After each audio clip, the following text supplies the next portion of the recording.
በብሉይ ኪዳን እግዚአብሔር ለእስራኤል ሕዝብ ድሆችን፣ ወላጅ አልባ ሕፃናትን፣ መበለቶችን እና እንግዶችን እንዲያከብሩ፣ እንዲያሳድዷቸውና ፍትሕ እንዲያስፈኑላቸው አዘዘ። ዘጸአት፣ ዘሌዋውያን፣ ዘዳግም፣ ኢሳይያስ። በአዲስ ኪዳን ደግሞ የቤተ ክርስቲያን ሚና በተለይ ሁለንተናዊ አገልግሎት ዲያቆናት የተጎዱትን መጠበቅ፣ ሥጋዊ እና መንፈሳዊ ፍላጎቶችን ማሟላት እንደሆነ በብሉይ ኪዳን ዘመን እግዚአብሔር ለእስራኤል ሕዝብ ያስተላለፋቸው ትእዛዛት ከሥርዓተ መሥዋዕት እና ከሥነ ሥርዓት ባሻገር ማኅበረሰቡን በፍቅርና በፍትሕ መሠረት ለማቋቋም ያገለገሉ ነበር። እግዚአብሔር ድሆችን፣ ድመችን፣ ወላጅ አልባ ልጆችን፣ መበለቶችን እና እንግዶችን በተለይ ለመጠበቅ ያዘዘ ሲሆን ይህም የእስራኤል ሕዝብ ከሌሎች ብሔራት የሚለይበትና የእግዚአብሔርን ርኅራኄ የሚያንጸባርቅበት ዋነኛ መለያ ነበር። ለምሳሌ ዘዳግም መጽሐፍ በተደጋጋሚ ድሃውን፣ መበለቲቱንና ድሃውን አትበድሉክ ሲል በማስጠንቀቅ የእህል ማጨጃ ሲያጭዱ የተረፈውን የዘይት ዛፍንና የወይን ተክልን ደጋግመው እንዳይለቅሙ በማዘዝ ከፊታቸው የተከለከለ ባይኖርም ለእነዚህ ችግረኞች እንዲተውላቸው አዘዘ። ዘዳግም ከዚህም በላይ ነቢያት እንደ ኢሳይያስና አሞጽ የሕዝቡን የአምልኮ ሥርዓት እንደ ከንቱ ነገር የሚቆጥሩት፣ ፍትሕ ካልፈኑ፣ ድሆችን ካሳደዱ እና የተቸገሩትን መብት ከሻሩ ነበር። ይህ ትእዛዝ በመሠረቱ የሚያሳየው እግዚአብሔር ለሰው ልጅ ያለው ፍቅር ከዘር፣ ከሀብት ወይም ከማኅበራዊ ደረጃ በላይ መሆኑን እና እስራኤላውያን የእርሱን ባሕሪ በምድር ላይ የሚያንጸባርቁት በእነዚህ ተግባራት እንደሆነ ነበር። ይህ የብሉይ ኪዳን መሠረታዊ እይታ ወደ አዲስ ኪዳን ሲመጣ ግን አልተለወጠም።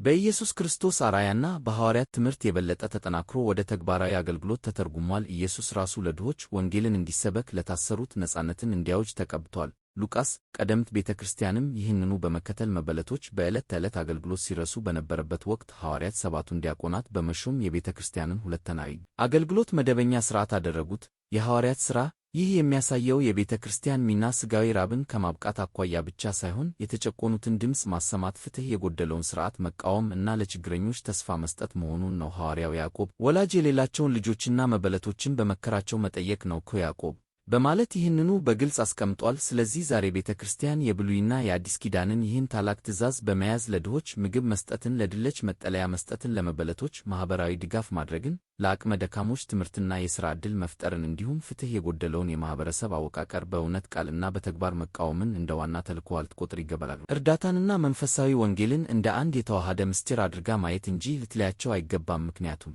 ኢየሱስ ራሱ ለምን እንደተራበ ሰው ስንመገብ፣ ለታረዘ ሰው ስናስተናግድ ወይም ለታሰረ ሰው ስንጎበኝ ለእርሱ እንዳደረግነው በመቁጠር የዘላለም ፍሬ እንዳለው አስተምሯል።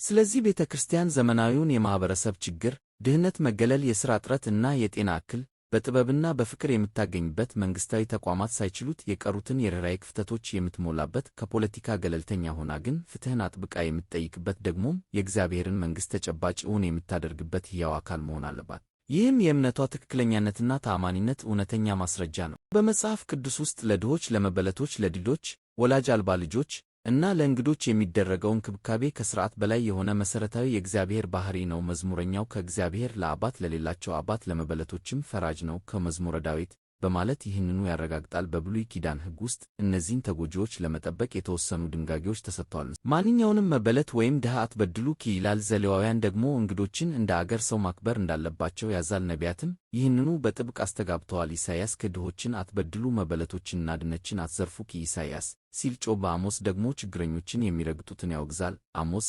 ሚክያስ ለድሃው ፍትሕ አድርጉ ሚክያስ ሲል ማኅበራዊ ፍትሕ ከእግዚአብሔር ፈቃድ ጋር እንደሚገናኝ አሳይቷል። ይህ የብሉይ ኪዳን ትእዛዝ ለእስራኤል ሕዝብ ልዩ መለያ የነበረ ሲሆን እግዚአብሔር ራሱ ድሆችን የማገዝ ተግባርን እንደ ብድር ይቆጥረዋል። ለድሃ የሚያደርገው ለእግዚአብሔር ያበደረ ነው ምሳሌ በማለት ይህንኑ ያረጋግጣል። ወደ አዲስ ኪዳን ስንመጣ ኢየሱስ ራሱ በማቴዎስ ለተራበ፣ ለተጠማ፣ ለእንግዳ፣ ለራቁት፣ ለታመመ እና ለታሰረ ሰው የሚደረገው እርዳታ ለእርሱ ራሱ እንደሚደረግ አስተምሯል። ሐዋርያው ያዕቆብ ከንጹሕና ከእድፍ የጸዳ ሃይማኖት ወላጅ የሌላቸውን ልጆችና መበለቶችን በመከራቸው መጠየቅ ነው ያዕቆብ በማለት ይህንኑ አረጋግጧል። ቀደምት ቤተ ክርስቲያን ይህንን ትምህርት በተግባር አዋለች። የሐዋርያት ሥራ ላይ እንደምንመለከተው የግሪክ ቋንቋ ተናጋሪ መበለቶች በዕለት ተዕለት አገልግሎት ሲረሱ በነበረበት ወቅት ሐዋርያት ሰባቱን ዲያቆናት በመሾም ለድሆች እኩል ስርጭት እንዲያደርጉ አደረጉ። እነዚህ ዲያቆናት የቤተ ክርስቲያንን ሁለንተናዊ አገልግሎት መደበኛ ሥርዓት አደረጉት። በዚህ ውስጥ ከምንም ችግረኛ አልነበረም። የሐዋርያት ሥራ ይህ የጥንት ቤተ ክርስቲያን ተግባር የክርስትና እምነት መንፈሳዊ ገጽታ ብቻ ሳይሆን ተጨባጭ ማኅበራዊ ኃላፊነት እንዳለው ያሳያል።